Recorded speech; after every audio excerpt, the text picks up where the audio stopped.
haut de l'affiche, en 10 fois plus gros que n'importe qui, mon nom s'étalait.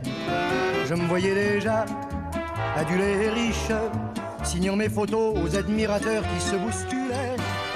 Bonjour Isabelle. Bonjour. Alors, c'était la semaine dernière, ça a commencé, non? Oui, la fameuse effectivement, Fashion Week, la semaine de la mode. Voilà, ça se finit ce soir.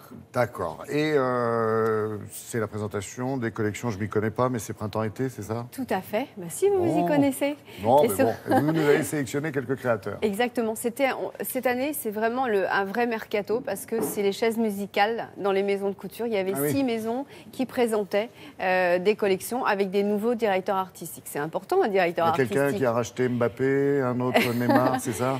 C'est pas, je sais pas, on parle pas de ces mais il y a des tarifs-là, stars mais en tout cas, nous, ce qu'on attend, c'est du style. Et du style, il y en avait sur les podiums. Donc, je suis allée voir la maison Lanvin qui a choisi Olivier Lapidus. Souvenez-vous, on en avait parlé. Il avait relancé sa marque sur Internet. Et le lendemain du lancement de sa marque, il est appelé par la maison Lanvin et qui lui dit ben voilà, vous allez faire la collection. Il a eu que 40 jours. C'est pas beaucoup, mais il s'en est bien sorti. La maison Emmanuel Ungaro aussi, qui revient avec un énième directeur artistique. Là, c'est un Italien qui s'appelle Marco Colagrossi. C'est pas un petit nouveau, il n'est pas très connu du grand public, mais il a travaillé chez Dolce & Gabbana, Armani. Donc déjà, c'est très bien dans le CV.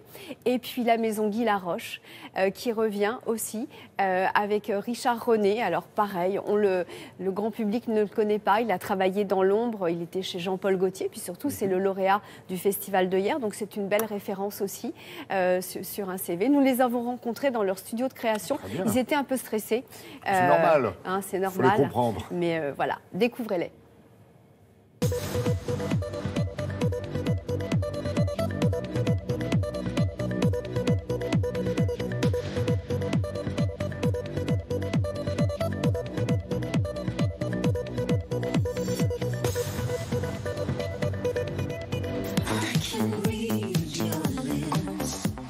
Être parachuté dans une maison qui porte un autre nom, c'est une aventure extraordinaire. Alors, ce qui est difficile, c'est vrai, c'est de combiner le temps avec l'action.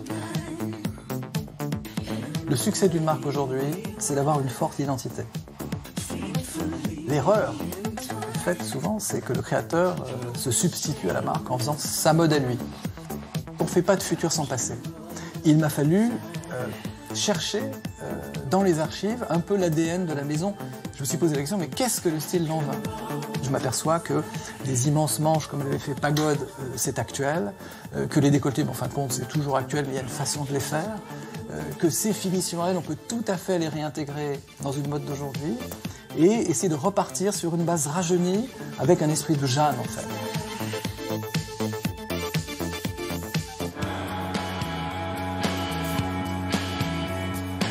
J'étais très honoré de pouvoir avoir la chance de travailler ici, chez la maison Ungaro.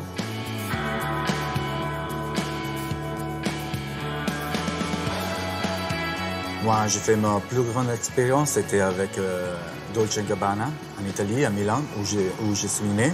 Et c'est là que j'ai compris que la mode, c'est un jour, c'est une joie de vivre.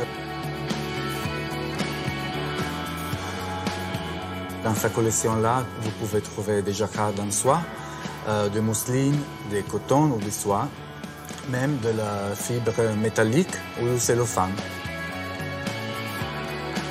J'espère vraiment donner cet esprit de joie à les personnes qui vont regarder le défilé et aussi aux femmes qui vont porter mes robes.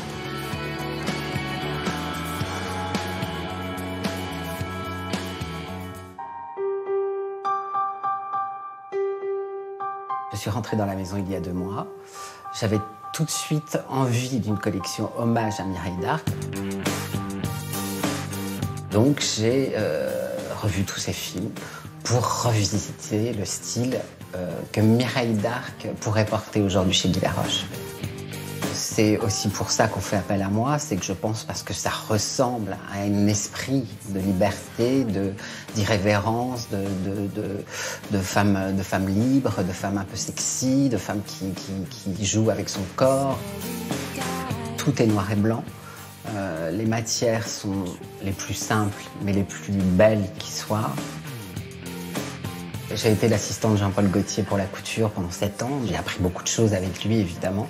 Une exigence des matières, une exigence de la coupe, du temps aussi, c'est important le temps. Ce qui est un luxe aujourd'hui quand on fait des vêtements.